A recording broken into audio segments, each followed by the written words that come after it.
All right, CR, I don't know where to start, but I'm going to start here. Most ripped off movie gimmicks of the last 50 years. I made a list. Superman with Christopher Reeve, comic book heroes, just creates this whole, we'll do a big thing. We'll get Gene Hackman as the villain and we'll blow it out and we'll promote the shit out of it. And that becomes the blueprint. 48 Hours, Buddy Cop. These guys don't like each other. There's going to be some jokes. At the end, they'll get along. People rip that off for the next 40 plus years. Die Hard becomes Die Hard in a blank. Yeah.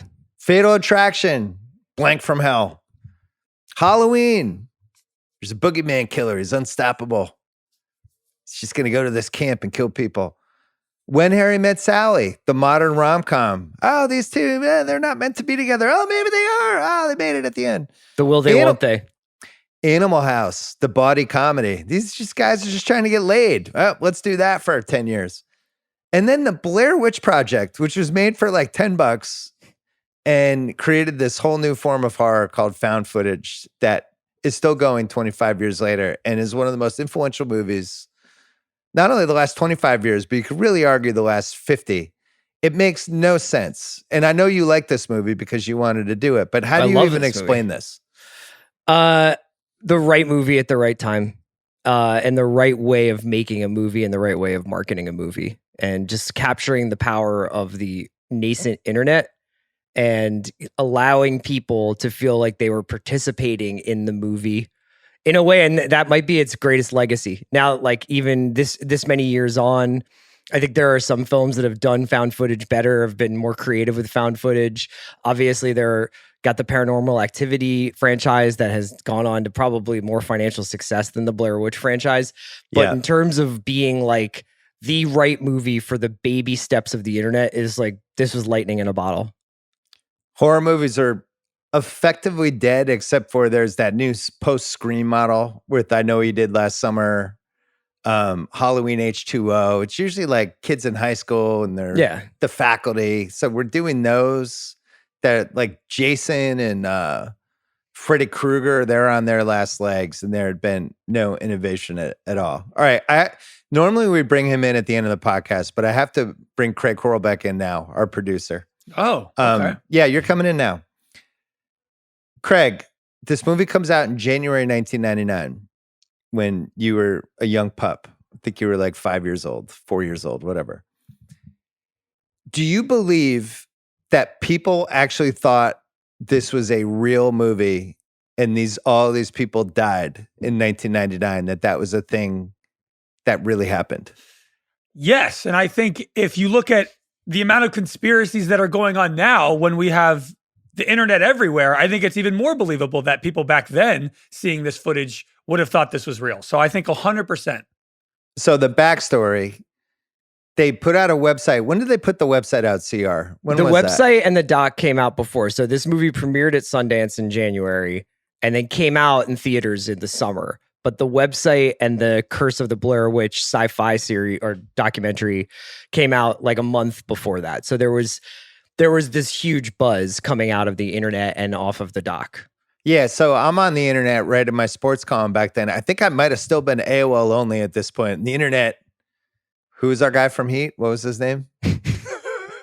Kelso. The internet was all out there. Just got to know where to grab it. Yeah. Just got to grab it.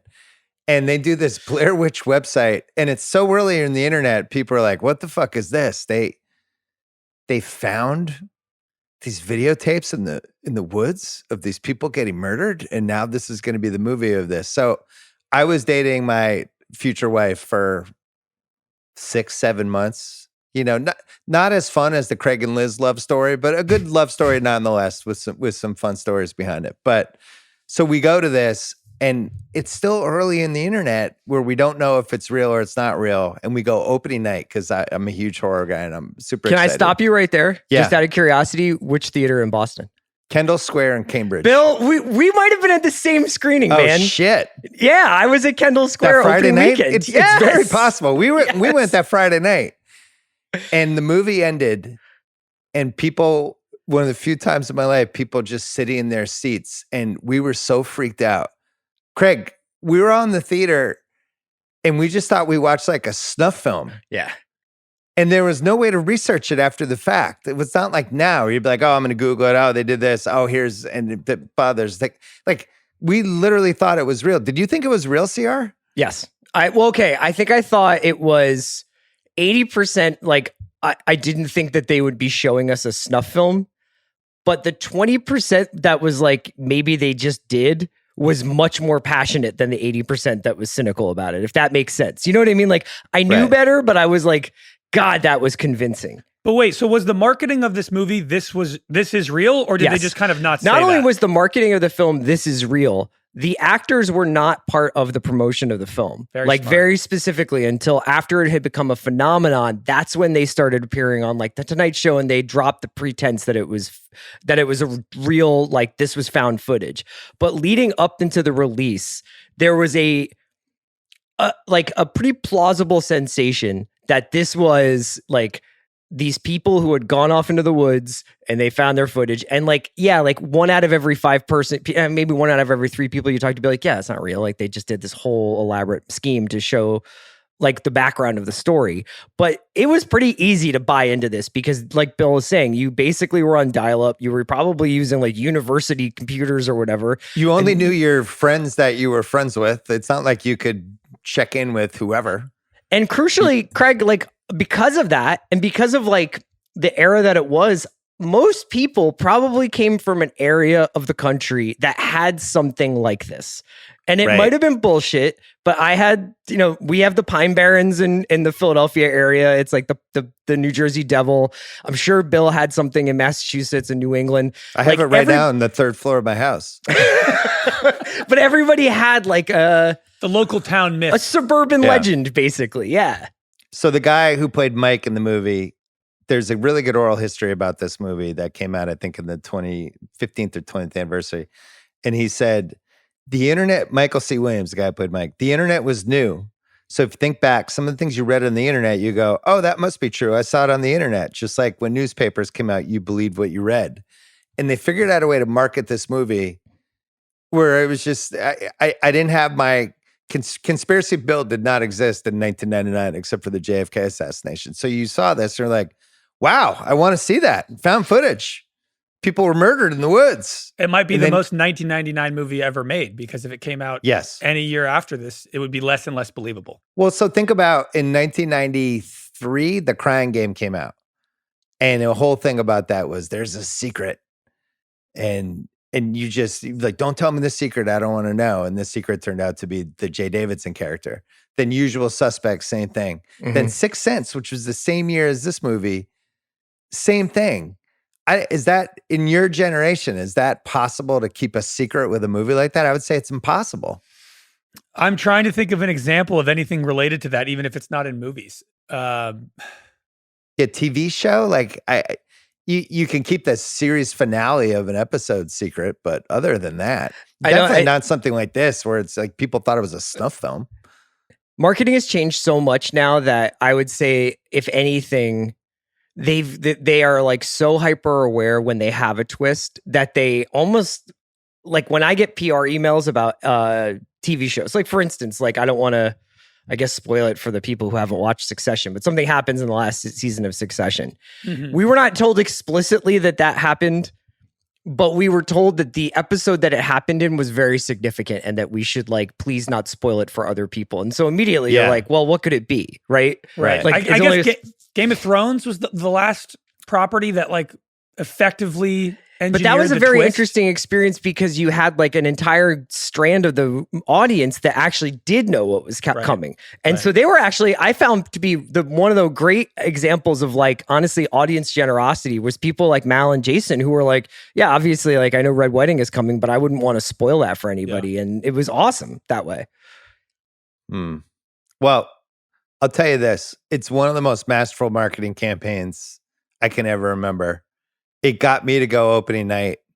The mystery around it. Then when you knew what happened, leaving the theater, still not knowing that night and still not really having a way to research it. And then, I don't know, CR, when did we kind of finally realized this was real? They started doing interviews like I think weeks after, as it became a sensation, after, right? Like 3 to 4 or 5 weeks later. Yeah, I don't think it was very. It wasn't like this. Like we have to find Heather. You know, I mean, like it was. I think actually also like fairly shortly after. Great. CR led though. We have to find Heather. He was in the woods in Baltimore. They had to keep the actress in like a room for months. But they did. Yeah, they did. Like they got mad at Josh Leonard for being in an indie movie because they were like, you're going to screw up the premise of our film if people can see you in like some nascent like early mumblecore movie soon, you know? Now we just have like Mr. Beast buries himself alive for 7 days and you tune in to see if he makes it. That's the closest thing we have. Right. Well, the other piece of this is in the movie theater, it was so much more terrifying. There's no way to recreate it in your house. You could turn all the lights off in your house. You could make it as quiet as possible. But when you're in a movie theater with a 50-foot screen and it's dead silent and people are terrified, and you get hit the last 15 minutes of that movie, I was about as scared as I can't remember being more scared in a movie theater. Can you, Chris? No, this is the single most frightening movie theater experience I ever had. So the two scariest movies I've ever seen are this and Texas Chainsaw Massacre. I saw this like that's Bill, another one. Yeah. In Kendall Square, opening night. All it was like, is this like a documentary? Like, have you guys heard about this movie? Like, because even with Sundance stuff, like, it's not like we were reading movieline.com or something. It wasn't like I was like on the net every day reading about movie news and having things explained to me. So you're just kind of like, this sounds like it's going to be a really big deal. Let's go see it opening night. I saw this one, and then Texas Chainsaw I watched at like 1 a.m. in an empty house, like moving into a house in Mission Hill in Boston, and I'd never seen it before, and I don't think I slept for like the rest of the week. My dad, there was this place, God damn, it's somewhere in Boston. I can't remember what part of Boston, and they would show movies, and they had food, and they would be older movies, right? Mm-hmm. And it was a little like the model for what Alamo like is pre-Alamo. Now. Okay. Yeah, early Alamo, and you could go, and we went and we saw a couple movies there, but one of the ones we saw was Texas Chainsaw Massacre. So I was probably like 13, 14. I can't believe I made him go to movies like this, but it was the same thing. Like at the end of that, and I just knew it was scary, and I just knew the guy holding the chainsaw at the end, and I didn't know anything else. And same thing where you left and you're like discombobulated. It was so freaky. And I don't know if there's another, even Halloween, which is a masterpiece, but it's so stylized though. Yeah, it was more cool. You're like, oh man, I like what they did. Like it wasn't like this where you're like, oh my God, this guy's out there. We got to get him. So, I don't know. Last year, or maybe it was, about last year, I went on a trip to like kind of rural Oregon. It was me and my wife and then her friend and her friend's family, and she has like 3 daughters, and 2 of the daughters, like they were 14 and 12 at the time or something like that, and we watched Blair Witch for the first time. And it was like late at night. I think we started at like 11, and it was like really like kind of a spooky watching experience. And at first the girls were like, this is cringe, this is so fake, and then as it gets going and as that switch goes off in this movie. When they discover like the dolls and when Josh disappears and all this stuff is happening, you could see them on their phones, like Googling, like, is this real? Did they die?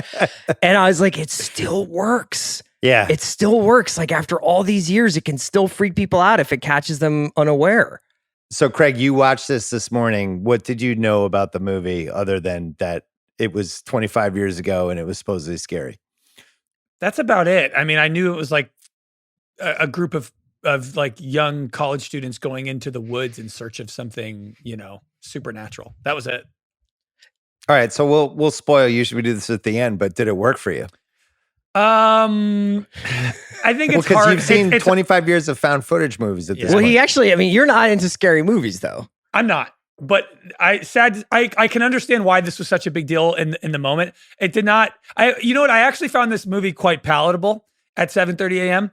Yeah.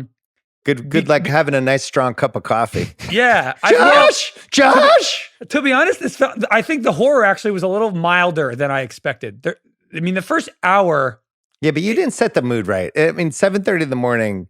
You want to watch this at night. In a dark place. It's a 10 p.m. start, man. Did not want that to be my nightcap. I'm just saying, they don't really show a lot in this movie. What would Mike Tomlin say about this, Mike's right.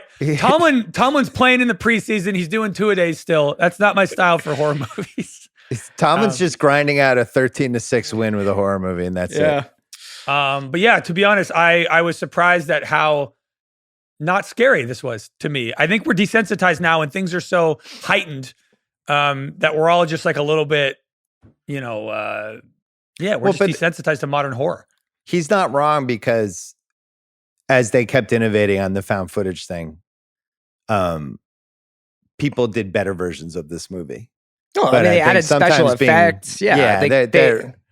I think the charm of this movie is just the story behind it, which we're going to tell. I think it's also very specific, probably for people who saw it in the theater, but also people around me and Bill's age, where like the three characters are so relatable, and so like you just knew people like that when you were in college or like out of college. Definitely knew the girl. There's like that she existed 100 different ways. Josh's car, you knew guys like Mike who lived with his mom. Everybody's smoking cigarettes. Everybody's eating shit. Like, and it still haunts me a little bit, like how much it feels like it. I think that was part of the appeal, is like the idea that it could happen to you because it was happening to people like you.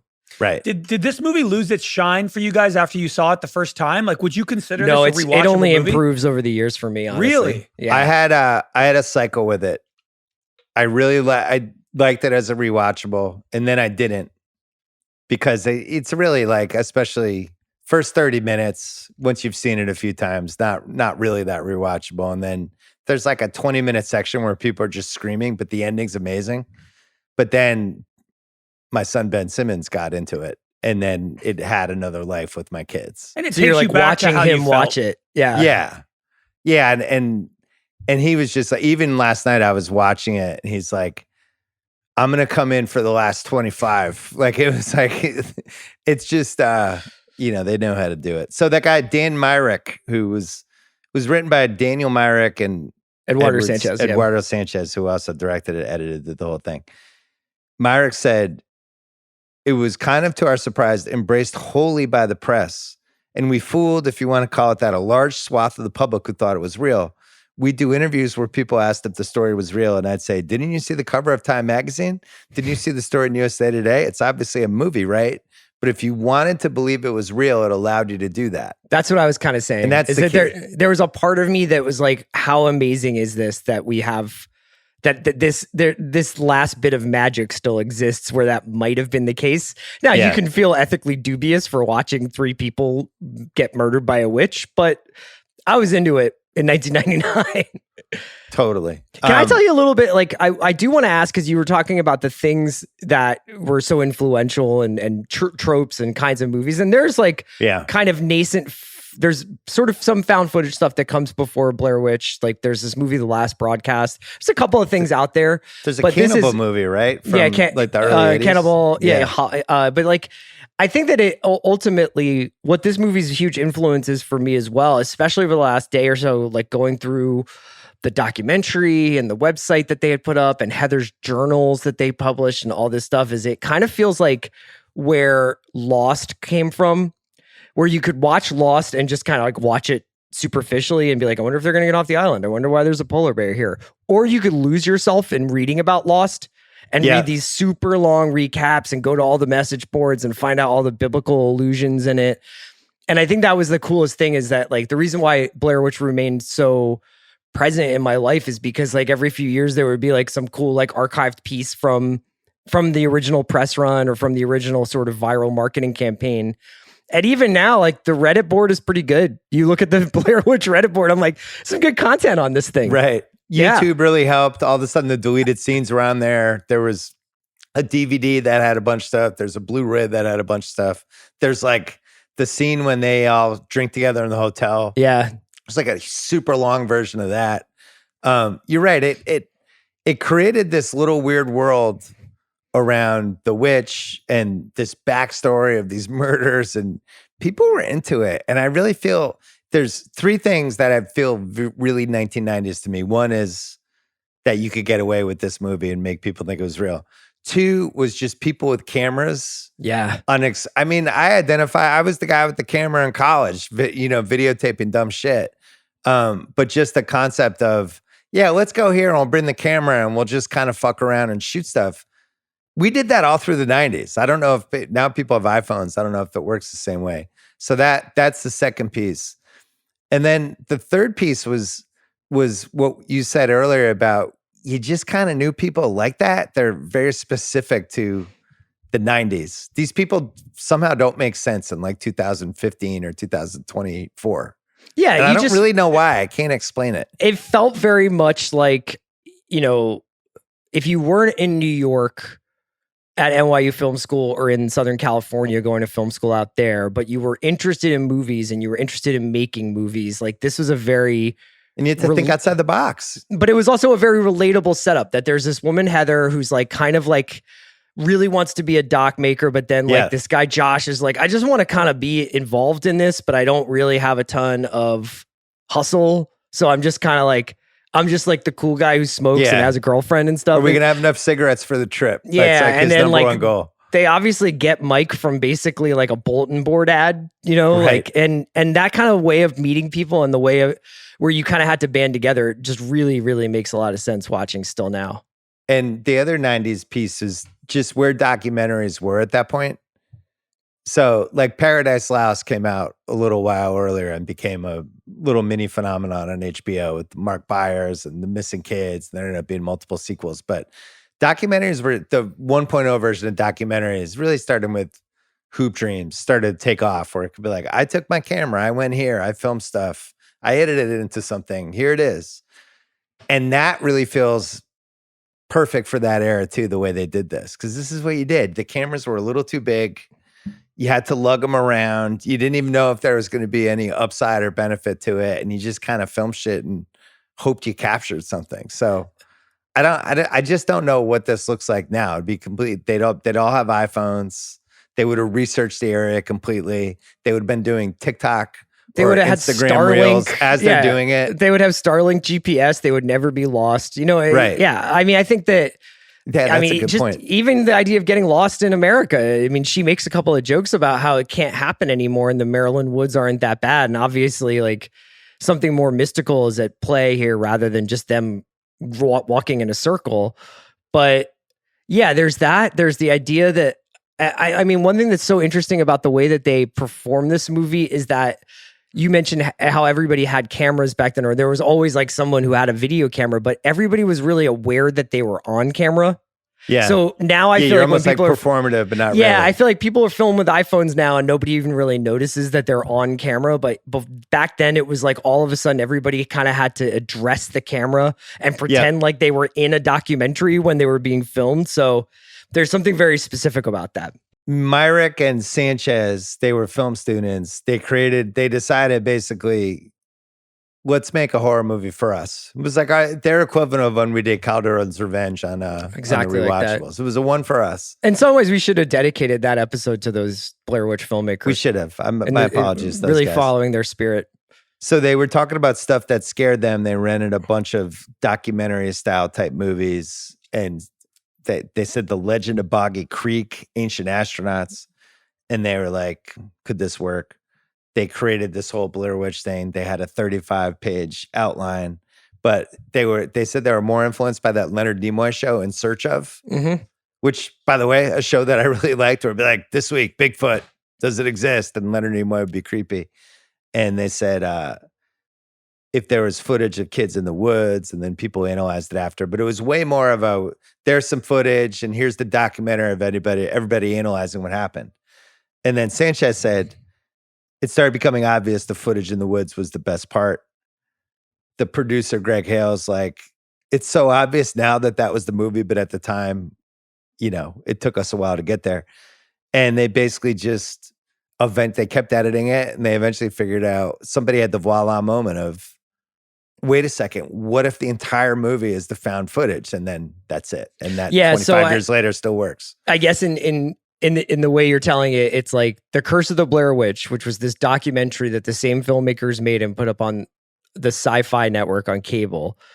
was kind of what their original idea for the Blair Witch Project was. That was like half of the movie. Yeah, and they were going to send these actors out. And so it's worth mentioning, like, so they basically hire these actors saying, like, a fully improvised movie shooting in a heavily wooded area for about a week. They get Josh Leonard and Heather Donahue, and, you know, they bring these people on. They give them an outline that's like 30 pages long. That's essentially like, this has to happen. You have to be here. You have to do this. But these people are shooting it. Yeah. And originally they were like, we're just going to do a bunch of like 16 millimeter scenes out in the woods, and that'll be part of this documentary that we're also making. And then the camcorder got added in eventually as like a character almost in the movie. And so, yeah, I mean, like, it's a crazy what if. Is like, what if they never made this decision? Right. I mean, the Curse of the Blair Witch is arguably like creepier than the movie in some ways. But but like the movie, you can just take or leave. You don't need to know a lot about Burkittsville to watch the film. Yeah, it's 44 minutes, The Curse of Blair Witch. You can find it on YouTube. It's easy to watch. I think it's on Tubi, actually. Yeah, and it's just a blown out version of the first 12 minutes of the movie. So they create, the legend is Rustin Parr, a hermit, lived deep in the forest, abducted 6 children. But then we get I think the fishermen give us the crucial point that this guy murdered all the kids in the basement, but he would murder them 2 at a time, put one person in the corner, murder the other one, which is just fucking creepy and weird. Another one was about a kid went missing in 1888. So they have that. There's an old woman whose feet never touch the ground. So they're planting all the seeds in the beginning of the movie. Yeah, there's a woman. You kind of have to remember as you're watching it the first time, like, okay, I got this, because it's all going to come back. But here's the thing: you can watch this movie, as I did probably most of my life, and not really even be paying that close attention to the first part, because you're just legends, like, the point is that the woods are cursed. That there's something out there that's bad, and like it's over the last couple hundred years made people do these murderous acts. I mean, there's like a whole thing with this woman named Ellie Kedward, who is this Salem witch-esque character who gets convicted to die of exposure, but then apparently haunts the woods. She's manipulating Rustin Parr. Like, there's all this stuff you can read about it, but really what you need to know is that these woods are evil and these people wandered into them. Are you an Evil Woods guy in general, or just not a for fan. This movie? Not a fan. Not a fan of Evil Woods at all. Really spooks me. You're a big hiking guy, though. No, I that's one of the things I hate about Los Angeles is people like want to go for a walk. I'm like, not really. You know, like I thought you liked the Portland, like you like doing being outdoors, doing outdoor I don't mind stuff. being in the outdoors. It's because of this movie. It's moon hiking for you. I like using the outdoors as a recreational area, not as like a aimless walking area. I love when we find little CR tidbits. Hiking sucks. My column. The other thing they did was they have these actors and they decide they're going to fuck with them.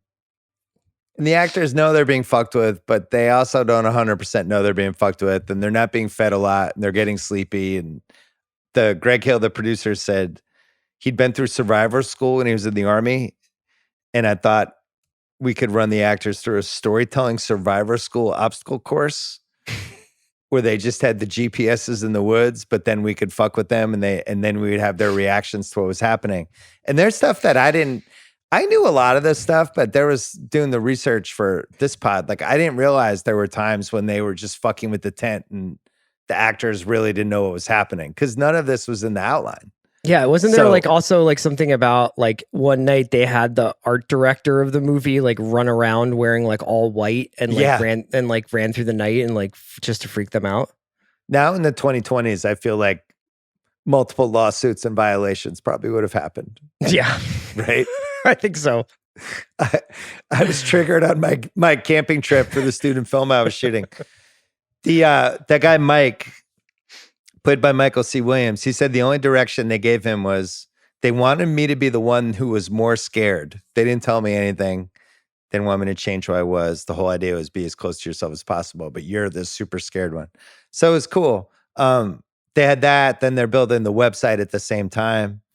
And that became a destination thing. It goes to Sundance, becomes that guy Joshua Leonard says that was the first year I heard the term buzz film.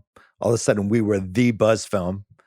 And Sundance, they had to schedule extra screenings because people were going nuts for it. Yeah. And then that was it. So this movie, the budget was probably around $500,000, maybe a little bit higher, different estimates. It made almost $250 million. It was the 10th biggest movie of 1999. Apparently has the best budget to revenue ratio of any movie ever. Yeah, I was wondering if it was this or Paranormal or what it might have been, but it's astonishing. It's like a personal fortune. And I'm even wondering, what did $500,000 go towards? I thought it was Marketing? even less than that. Yeah. Yeah, there was they had to do the Gilligan's Island theme song, like stupid stuff like that. Oh, The they had to pay for that? They paid Yeah, it the says the- actors. The budget is between 200 and 750. Yeah. Yeah. That's still a Roger hell of a Ebert. return. Do you know the answer to this one? I didn't want to look it up. What is it? Our guy. What do you think Raj gave this? I think he thought it was stupid. 4 stars from Raj. Our guy. Yeah. He said it was an extraordinarily effective horror film. At a time when digital techniques can show us almost anything, the Blair Witch Project is a reminder that what really scares us is the stuff we can't see. Wow. The noise in the dark is almost always scarier than what makes the noise in the dark. Welcome to my life in my house. What was that? Do you want Is to talk Ben about in it? the attic? Do you want to talk about your Look, ghost? I'm going to end up like Josh. I'm just going to disappear one day and my wife's just going to get my shirt with my She's teeth gonna wrapped up find in a my tongue. Celtics t-shirt with your Yeah, teeth. with my in it. teeth, my tongue, and a finger. It's like, Bill's gone. He's not coming back. Let's do most rewatchable scene, which is brought to you by Paramount Plus. A mountain of movies awaits on Paramount Plus. That means a mountain of heart-pounding action, blockbusters like Top Gun Maverick, Mission Impossible, Fallout, and Gladiator. 3 movies we've done on the Rewatchables. A mountain of jump scares with thrillers like Scream 6, Smile, and A Quiet Place Day One. And a mountain of fun for the kiddos with family favorites like If, Paw Patrol the movie, Dora the Lost City of Gold, and Blair Witch Project 2. No, I'm kidding. Discover something new every week on Paramount Plus. Okay, CR, we've done, I think this is our 357th movie. Maybe more, something like that. Impossible to come up with rewatchable scenes. I just listed a couple. I like when they're in the hotel room getting drunk. I like when they get awakened in the middle of the night in the fucked up forest after the same night she got knocked over the rocks, and it's like, oh, this is bad. The second time they get woken up, when he's like, I don't think it's a fucking deer, man. And there are a pile of rocks outside the tent, and she's like, those weren't out here yesterday. Yeah, that part's the good. 3 piles for the 3 campers. Yeah. We're obviously not wanted out here. Let's get the fuck out. Heather loses the map, leading to Mike revealing he dumped the map. You've betrayed us all. They find the crazy part of the forest is fun. This is no redneck. No redneck is this creative. It's so funny. That's such a good line. Woke up screaming in the middle of the night is another one. First night after Josh disappears. So they said apparently Josh didn't know he was done. And the initial plan was to have Mike disappear, and it was just Heather and Josh left. There's a lot of stuff in the research that Heather and Josh, it was not a great 8 days for them as a tandem. Okay. And there was a lot of arguing, and they made the decision, let's pull Josh out instead of Mike. So Josh said he got a note.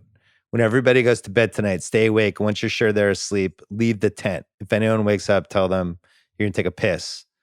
So he waited, got up, walked out of the tent, and he said, Ed and Dan and Greg, they're waiting for me with flashlights. And they said, you're dead, dude. And they took me to a really nice meal at Denny's. And the other 2 woke up the next morning and Josh was gone. And that was all like authentic reactions where they're like, where the fuck is Josh? And I too in 1999 was like, man, I'd love a real nice meal at Denny's. Wait, where were you? I don't know why they didn't invite you. When do we do Grand Slam breakfast hour?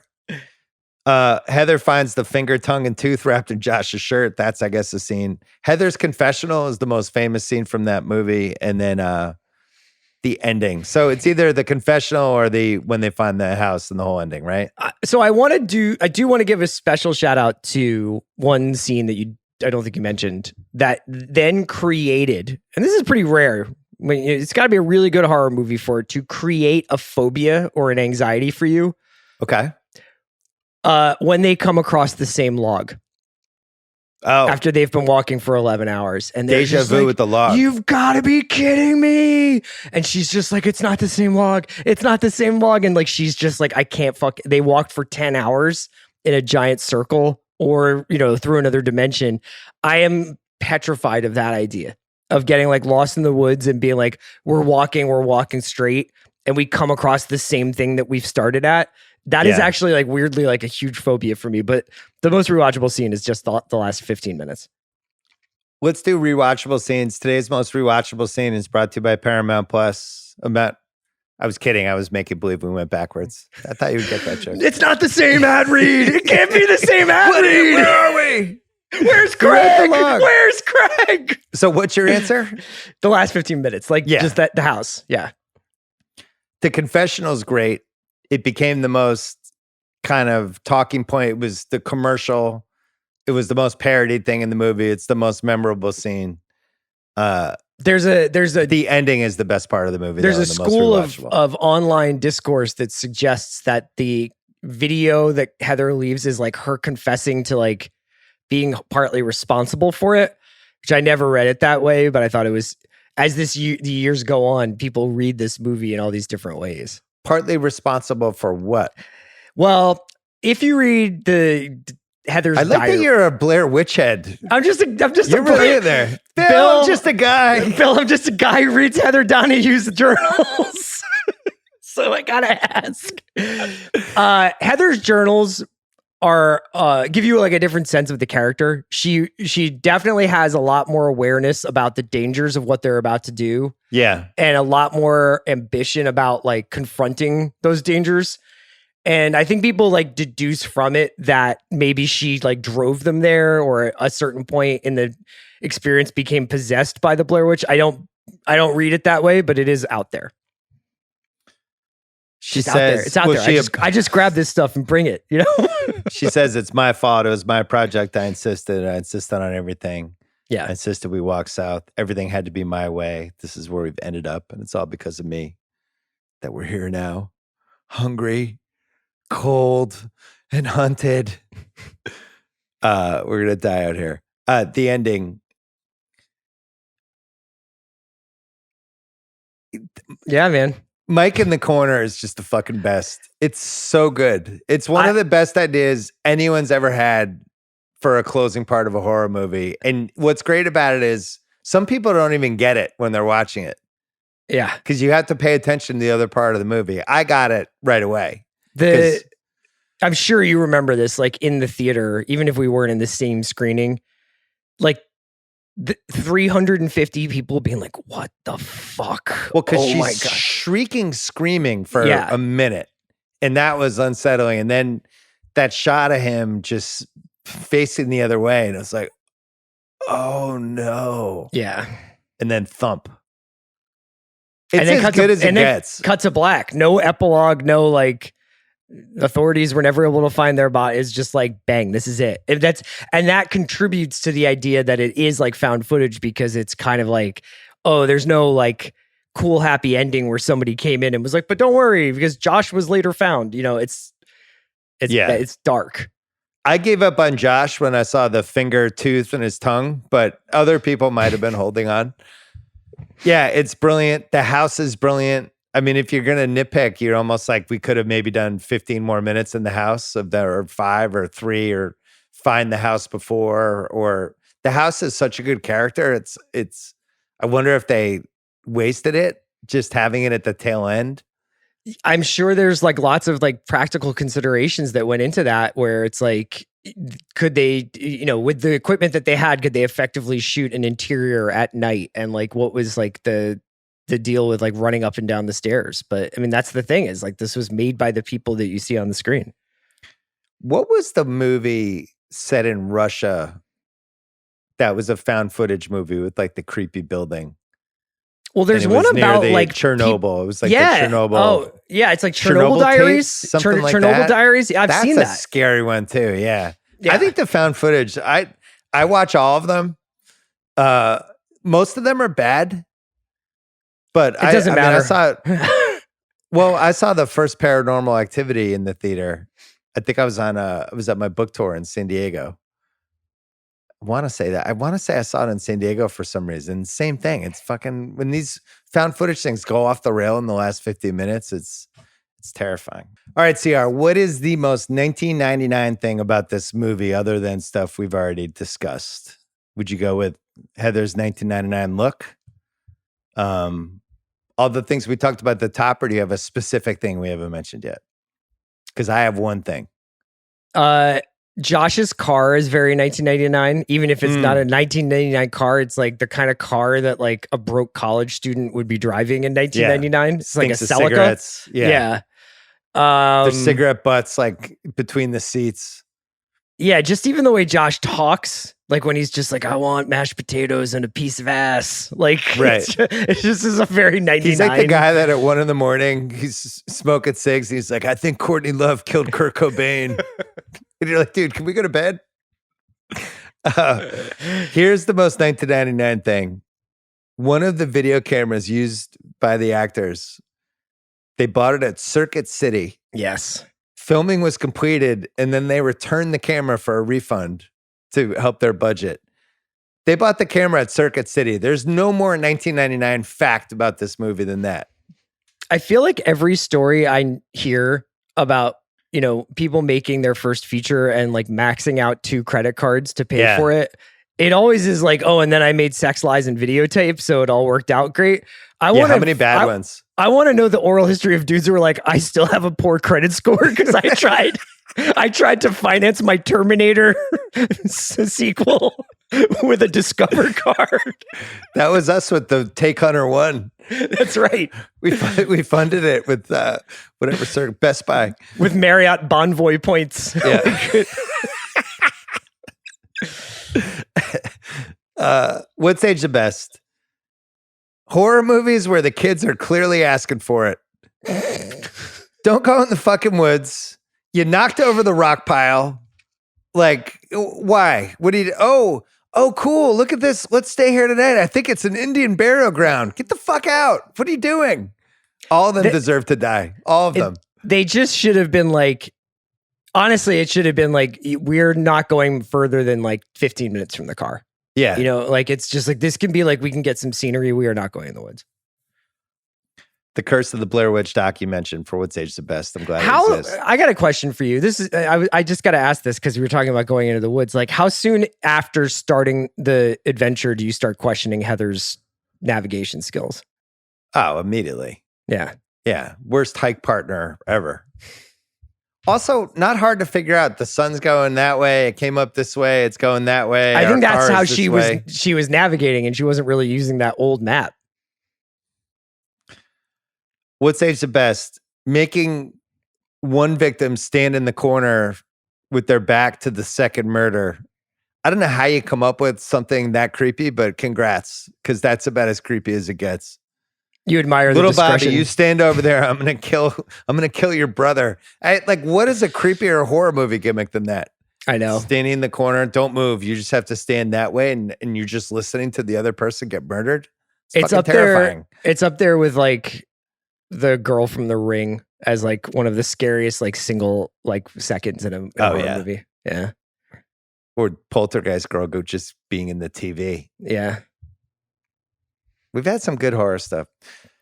So another one, you mentioned this, the walking around for the same day and ending up in the same spot, just as a concept, is pretty brilliant. Kudos to them for that. They all signed a release granting the production permission to, quote, mess with your head. So when you watch this movie, the tent attack and a couple other scenes, like they're genuinely don't know what's going on because they don't know if where they are is like a haunted place. Yeah. I also think one of the things that's aged the best is the group dynamic in relation to how fear like jumps from person to person. It's pretty rare that in any group, all 3 people are feeling like the same thing at once. So Mike will be freaking out and Heather will be kind of angry at him, but Josh will be trying to make peace. Or Josh is freaking out and Heather's angry at him and Mike's trying to make peace. Or Mike and Josh are going crazy and Heather's trying to make peace. It's like they always have like this really like precise internal dynamic to their group. It's really, really well observed. No music in this movie other than except for Josh's car rock songs. But once we get in the woods, it's just we're silent the whole time, which is a great choice. The trailer was really good for this, and so was the poster. Both super effective. I mean, the poster was also like a missing poster of Heather, right? Yeah. Yeah. And then some of the stuff, the actors, and we'll talk about the what stage the worst piece of it too, but how this movie became like a huge phenomenon and how dumbfounded they were by it is really interesting. Just like the concept of becoming famous overnight in this completely improbable way. And also like early stages of people not being able to separate the actor from the performance, right? And starting to get like mad at Heather and like how she felt like and like people really invading their privacy in a fucked up way. Yeah, like Heather said, I had this overarching wish that the movie would have just made $7 million. That would have been a really great sweet spot. I was just in this position where I was the face of this thing that kind of blew up and I was utterly unprotected. Josh said, to be completely honest, so much of an experience like that happens in a blackout. When your life changes that drastically, you don't even understand how crazy you are until you have the opportunity to hindsight. It was a tidal wave. It's really like I don't know if there's been another movie quite like that. You've had movies with actors. You've had movies where actors could then have a career after the movie, like Swingers. Be like, oh, Vince Vaughn, what's his next movie going to be? These three were all supposed to be dead after the movie. Yeah, I mean, kind of had to play dead like a dog even after the movie came out. And then it's like, okay, everybody kind of knows now. And then their careers were done. There was also like that feeling with the indie movie scene. You couldn't do this on Netflix is what I guess what I'm trying to say. Is like you couldn't be like, oh, this is on, like Netflix would immediately feel like liable for like misleading people or for whatever. Like their overnight sensation, it wasn't like what happens with like Stranger Things where nobody knows who those kids are and then the next weekend they're like super world famous. Right. This was like legit people being like, so are these people dead? Are they alive? And then when they're not dead, like they're kind of mad at them. Yeah, like a little bit. Yeah. Yeah. Yeah. Weird. Any other what stage the best? No, we covered a bunch of it. It was just like capturing that moment when handheld video is really starting to blossom in social circles and just how well drawn the characters are and just how knowable they are. The Fortune 3 Clap Award for Most Gifable Moment is the same winner as the Great Shot Gorder Award for Most Cinematic Shot. Heather's confessional. They just go for it. It's so creepy how close, like we're like inside her nostrils, basically. There's like spit and phlegm and her tears and she's just so scared. It's really smart how they do it. Why? Yeah, what would you have? I mean, the only competitor would be Mike standing against the wall, but that's like 3 frames of shot. Like the Heather thing is the correct answer. Den of Thieves Benihana Award for scene stealing location has to be the Evil House at the end. Witch House, for sure. Unbelievable. Big Kahuna Burger Award, best use of food and drink. Are cigarettes eligible for this category? They are, and I would like to shout out Mike for finding the couple of Lucy's at the bottom of his pack. Yeah. That's true dedication to smoking cigarettes. It's just like, I know I have one somewhere here. The Butch's Girlfriend Award, weak link of the film, other than the motion stuff, which I think has gotten better over the years. In 1999, we just weren't used to that. But I think now there's been so many things like that, your eyes kind of get used to it.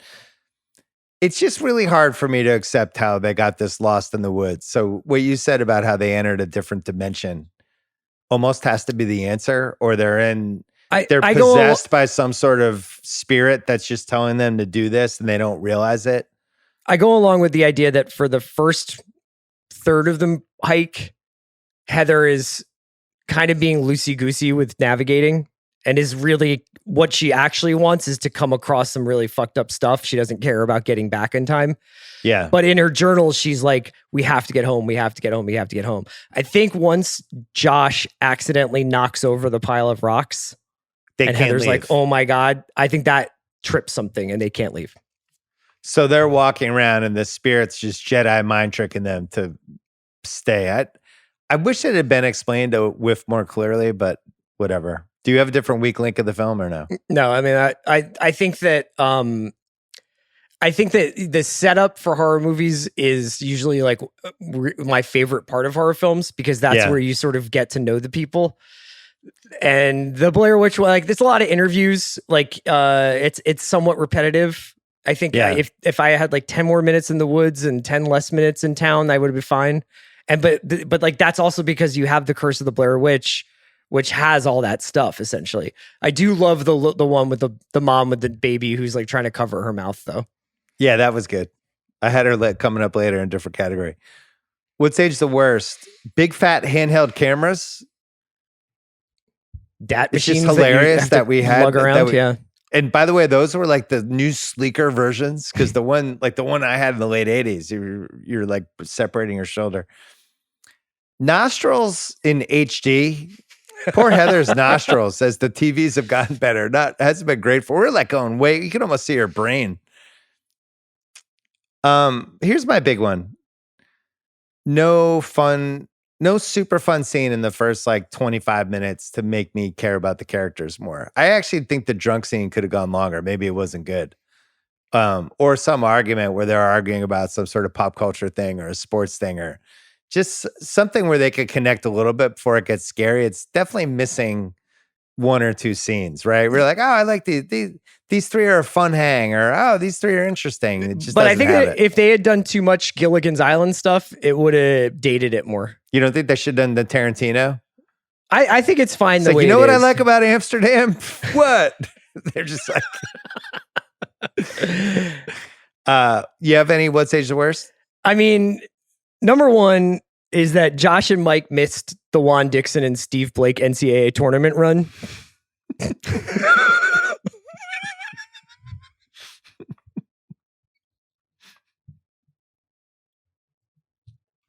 Yeah, they really would have loved that. Such a likable Maryland team. It's just exactly. But for real, the three actors got fucking jobbed. Like, there's a lot of different. Now? Yeah, there's a lot of different accounts of this, God. and this has become even a bigger thing now because in 2016, I think, or 18, they did Blair Witch, which was the reboot, and now Blumhouse has the rights to it and is going to do it again. They did not really participate in the fortunes of this film. Yeah, so the backstory, they agree to make it. It's made for no money. The guys who paid for everything sold it for $1.1 million to Artisan, which was some studio. Artisan then goes, see, it's basically an indie deal, but then they go and they make $248 million from there. They didn't have any points in the movie. They didn't get bonuses for, certain thresholds. And they basically, not only did they make no money, then they had no career after, because their lives got turned upside down. Yeah. So there's, and it's this cool thing to be in the movie, but somehow they got nothing out of this thing that made $248 million. And I think it would be one thing if they were like in a James Cameron movie and they like are just walking across the frame and James Cameron is doing everything. Yeah, they're literally doing everything in the movie. Yeah, they're like shooting it. They're coming up with they are the characters in a lot of ways, and they're doing. I mean, like obviously it's a collaboration, but I don't think that they ultimately got paid fairly for their work. And it's still going. There's a lot of stuff that you can really deep dive it. The other part that's a what's aged the worst. So you said how Blumhouse owns it now. Jason Blum, we've done stuff with, he's been on my pod a bunch of times. He was working at Miramax at the time, passed on the movie, could have bought it, didn't. Huge mistake. He just didn't think it was going to be a hit. And then what happens? 8 years later, he makes Paranormal Activity. It's like, you know what? I fucked up. And then does a better version of Blair Witch, basically. I have that in What's Aged the Worst, just because I think that's a loss for Blum. Let me ask you this: on Blair Witch. How many of the sequels have you watched? Are you Blair Witch completist? I definitely saw Blair Witch 2 on cable when it came out. It was awful, and I hated it. And I haven't done any of the sequels. It's over here. I like the original, and that's it. The Adam Wingard reboot is pretty bad, except the climactic, its version of what happens in Blair Witch Project is one of the most physically taxing, like fucking crazy horror scenes I've ever seen. Really? Oh, Yeah, maybe I'll just watch that. There was we were supposed to see the Blair Witch. Here's the What's Age the Worst, and the cameraman fucked it up the one time they actually had it when Heather's like, "What the fuck is that? What the fuck is that?" That's what And I it was was supposed wondering to be if the that's what Blair that's Witch, supposed to and be. never And that's saw the it. guy running around in white, I think. And then those guys got kind of fucked on the sequel too, Myrick and Sanchez. They just wanted to pump it out as fast as possible. And the guys were like, "Can we have some time? Can we have time to create a new one?" And they were like, "No, it's got to happen." Sanchez said, "Pick a release date, start working on the movie." There was a fuse tied, and whether you're ready or not, that bomb was going to go off. And those guys were like, "We're out. We're not doing it." And they made it anyway, and it was terrible. Another What's Age the Worst.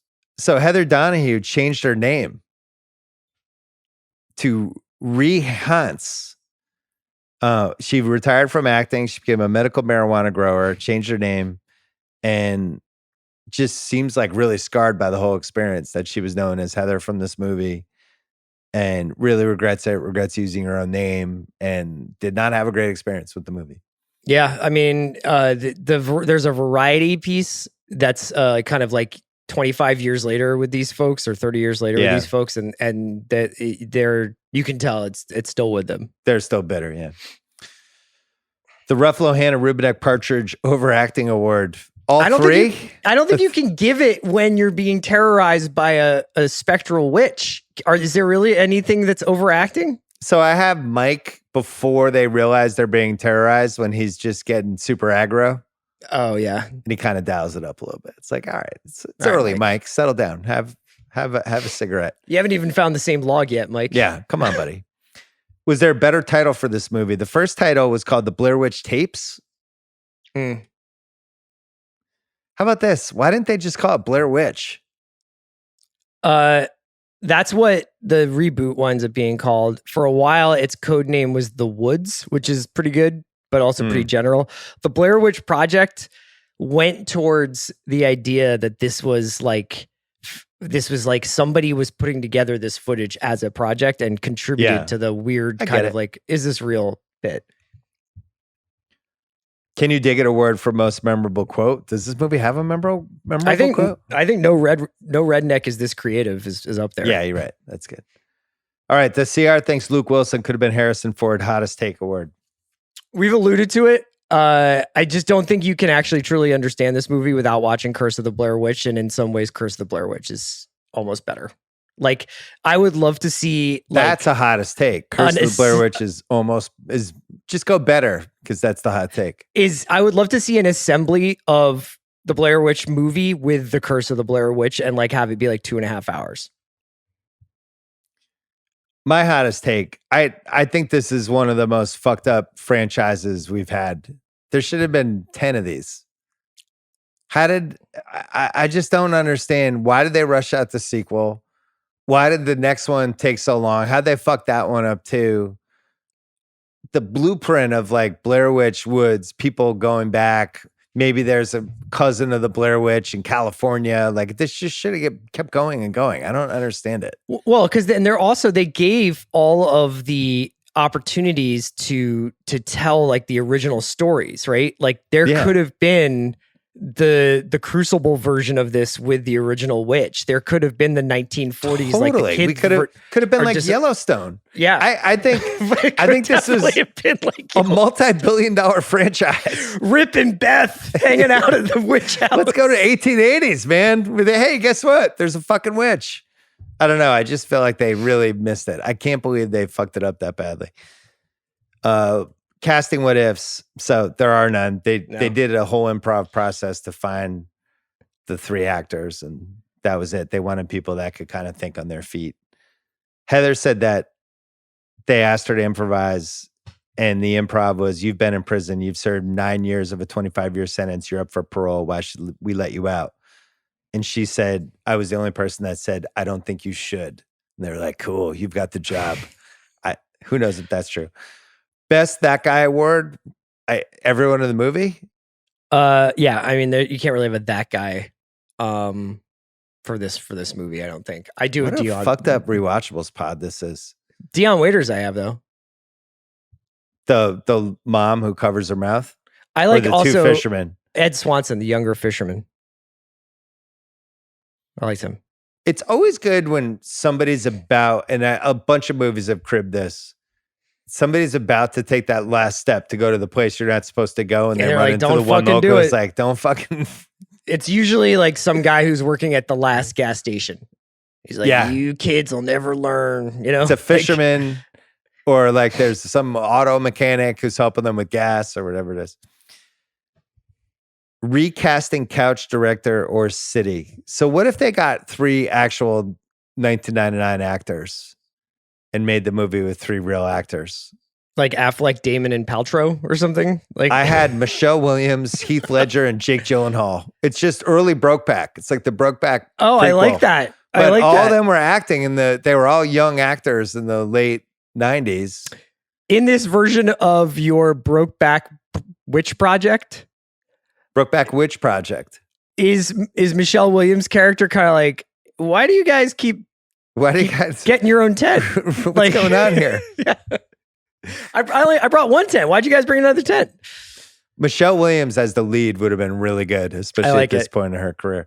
It All right, just we're would, I mean, but like this movie doesn't work if you're like, oh, it's Michelle Williams from Yeah, from true. Dawson's. You're right. Yeah, all the people from this movie became the person. Coming back, Tony Romo, Chris Collinsworth, or somebody else for the director's commentary of the Blair Witch Project. I mean, look, we gotta keep our hot streak going. We gotta get Belichick back. We're back. I So, thought you might do Van Pelt.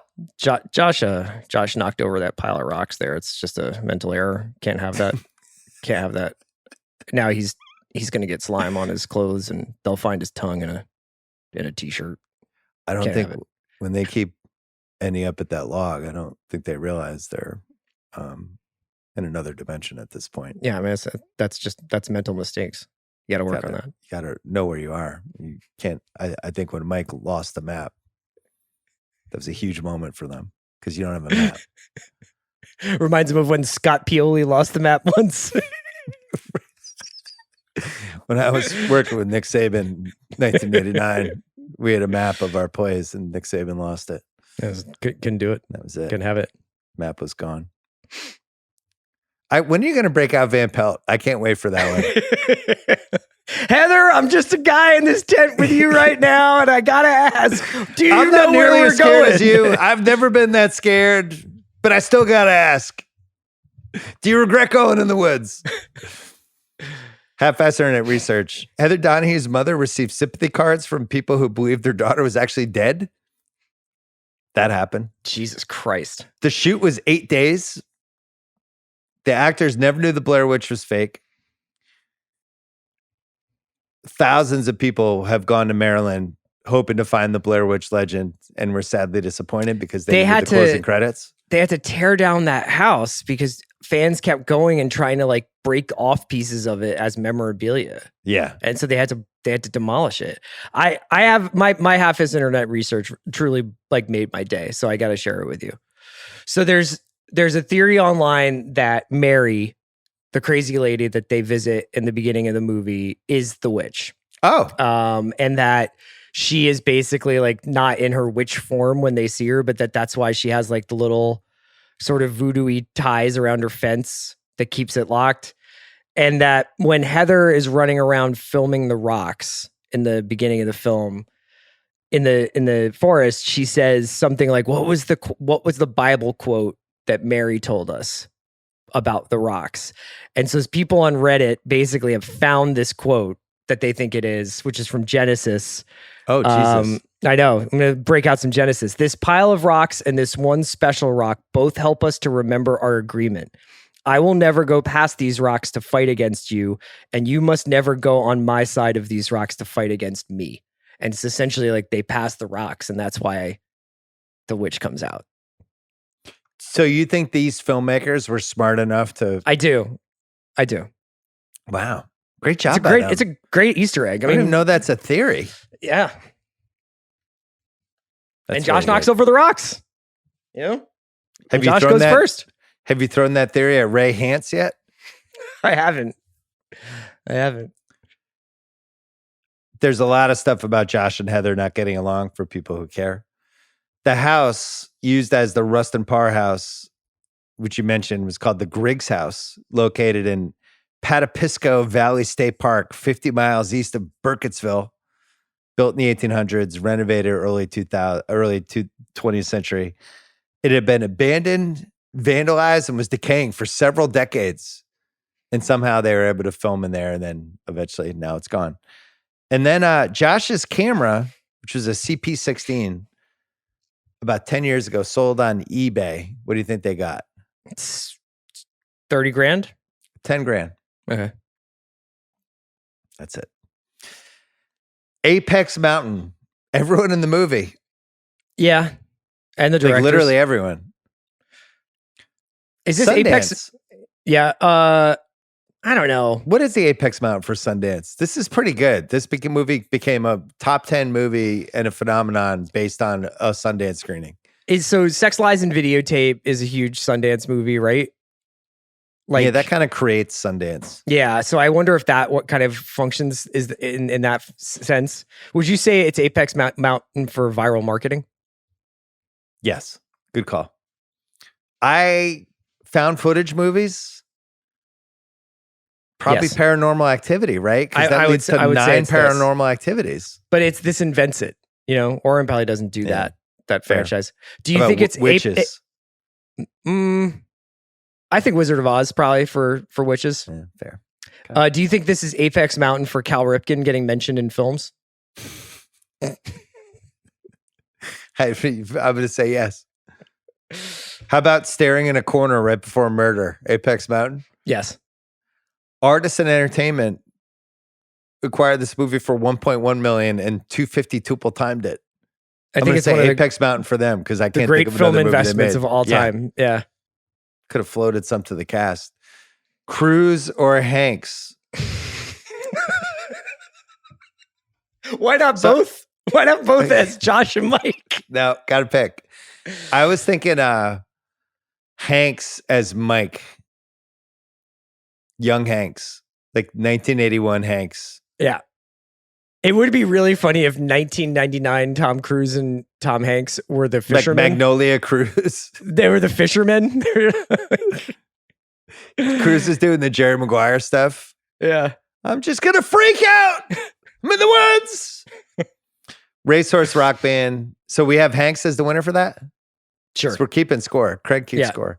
Racehorse Rock Band wrestler fantasy team name. Coffin Rockers is pretty good. Oh, Coffin Rock is a good one, man. Or Coffin Rockers. I for like a it. fantasy team or Coffin Rock. Something Coffin Rock's good. Pickanets. I said earlier, why would you stay near the Indian burial ground? Super. Just don't. Anyone listening, Indian. If you hear the words Indian burial ground, out. Stay. Just done. Don't fuck with it. How did they have this much camera battery? They charge it at Heather's the day before. I wonder how. I mean, They're there for 6 fucking days. Those cameras, where you'd chew up the battery in like 3 hours. They would and have she's like filming 20 constantly. battery packs. I do think. I think that's a legit nit to pick. Bill. It's beyond a nitpick. 2 cigarette questions. Why Come to didn't the they right have place. more cigarettes? And then why did it take Mike so long to dig through his pack to make sure there weren't more cigarettes at the bottom? I feel like CR at his cigarette smoking peak. The bag's upside down within 3 hours, and you've gone through every crevice of it to make sure there's no cigarettes left. Mike's just like, hey, I found some more butts. It's like, what? That's what we call a carton trip. Somebody's got to bring a carton. Just you never. Cause it's like How we long just is a carton trip? It's just anything longer than 2 days, and it's like we don't know where the next convenience store is going to be. There's not going to be like any outpost where we can do this. What else are we going to do while walking around the woods? All of them smoke, right? So that's at least 15 cigs a day for 3 people. They're going to be in the woods for 4. So that's. I think Mike was closer to a pack because when they pick Mike up in the morning, he's burning one when he's saying so bye Mike to his might have mom. been like a pack and a half a day. Yeah. That goes to a larger nitpick that I had, which is, with all due respect to Heather as a documentary filmmaker, the camera equipment goes first. It's just, I'm not lugging this Once stuff we know around. we're dying, let's try to get rid of this shit. Yeah. Good call. So I'm moving a lot quicker that way. You know, I should have mentioned this in What Stage is the Best, and my apologies for not doing it. Movies where cigarettes are a huge part of the plot, I just really miss. I just don't think you could do this now, where it's like one of the three biggest dramatic forks are the fact that they're finally out of cigarettes. Yeah. What would be the equivalent now? Now it'd be like, vape. Yeah, like I ran out of Zyn. It would probably be phones if you didn't have your phone. Oh yeah, the phone battery? Your phone battery would be dead. Yeah. I can't go on TikTok. Any other nitpicks? Do you think that like there's an interesting conversation that happens in the movie where Josh is like, my girlfriend is going to get worried soon. Like people are going to notice that we're gone. Yeah. Do you think that it's a nitpick that it wouldn't happen sooner? Or is it like that's a very 90s thing that it's like, oh, have you seen Bill? No, I haven't seen him in like a week. That was a 90s thing to me. Yeah. He said he was going to be back Tuesday. It's Thursday. You know, probably Bill stopped somewhere. He's looking for smokes. Probably found a diner. Yeah. Craig, did you have any nitpicks? Nothing that comes to mind, I don't think. Okay. Sequel, prequel, Prestige TV, all black cast or untouchable. Prequel was sitting there to do the Yellowstone model. There are multiple prequels. The Rustin Parr story. Yeah, really such a miss by fucking Artisan. They made so much money from this movie. They're like, fuck it. Is this movie better with Wayne Jenkins, Danny Trejo, Sam Jackson, JT Walsh, Byron Mayo, Harling Mays, Evil Laughter, Ramon Raymond, Philip Baker Hall, or new entry just for this, Private Hudson from Aliens? She tore down the voodoo witch, man. What the fuck are we gonna do now? What are we doing, man? I had Byron actually. Oh, Heather, Josh, Mike. You know what helps me after a long day of hiking through the Maryland woods, looking for a mythological creature? Getting in a rented tent for 3 and turning on the camcorder and seeing what happens. Let's make a movie. Let's get rid of 2 of those 3 sleeping bags and go to town. Oh my God. This would be a good Byron movie. It's day 4. I know we're feeling a little gamey. Just one Oscar. I love your scent, Mike. Just one Oscar. Who gets it? Nobody. I mean, if you could give an Oscar to the marketing department or the markeking campaign, I think. Do they have that? They do not. Marketing would be good. Probably unanswerable questions. So this is a passion point for me. If you're this lost in the woods, climb a fucking tree and see where you are. My wife and I were talking about this last night. There's got to be a tree you can climb and see how high you can go so you can see the surrounding areas, because unless they hiked for 30 But what if you miles, get to the top of that tree and all you see is trees? Then I know we're not near anything. Then you just throw yourself out of the tree and die? Yeah. Then it's plan B. Start setting trees on fire. So oh yeah. Yeah. Just kill miles and miles of wildlife to get saved. No, I don't know. When you climb to the top, whatever it takes to see that Terps run, you gotta do it. You can't miss it.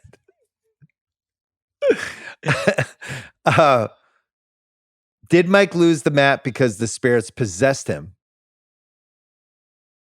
Unanswerable question. I never thought about that.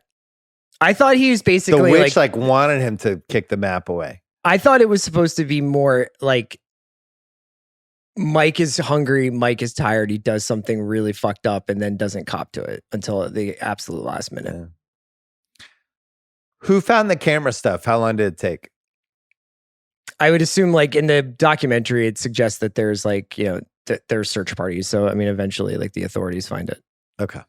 Any other unanswerables for you? How much did Heather know about where she was taking them in the woods? Because she obviously knows Coffin Rock. She knows that there's supposed to be a cemetery. She obviously knows there's supposed to be a house somewhere, since that's where the Rustin Parr stuff happened.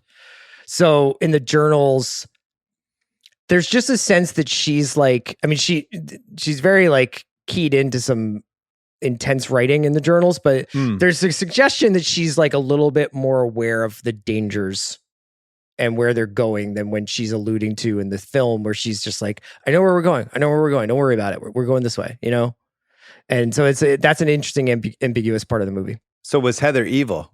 I don't think so, but I think she knew more about the mythology of the area than she was letting deep on. Down a witch.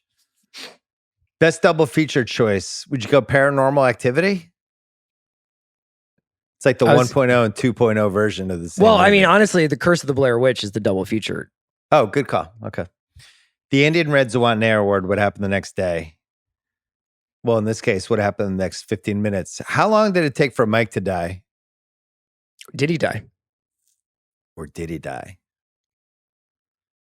Because the legend was you killed the Coming one up and then you killed next, the other. what if Mike's not dead? Later, we'll talk about the Cowboys. Now, the legend was he then has to die next. So you just...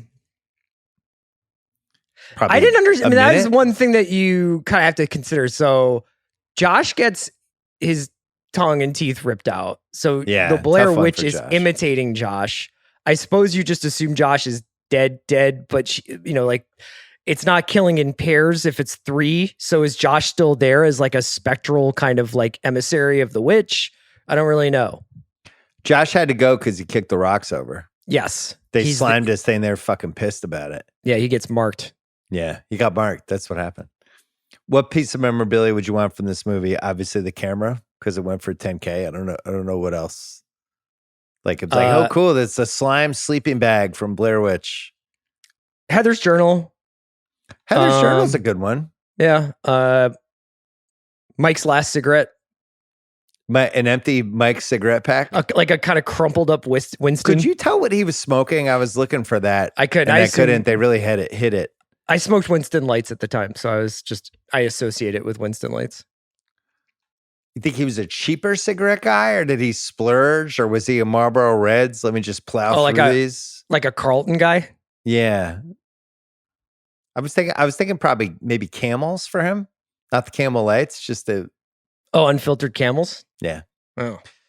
The Coach Finstock Award, best life lesson. Don't fuck with witches, burial grounds, or the woods. I think is a good way to proceed through life. Those 3 things. Just don't leave don't leave eye shot of the car. Who won the movie? Sadly, probably Artists and Entertainment.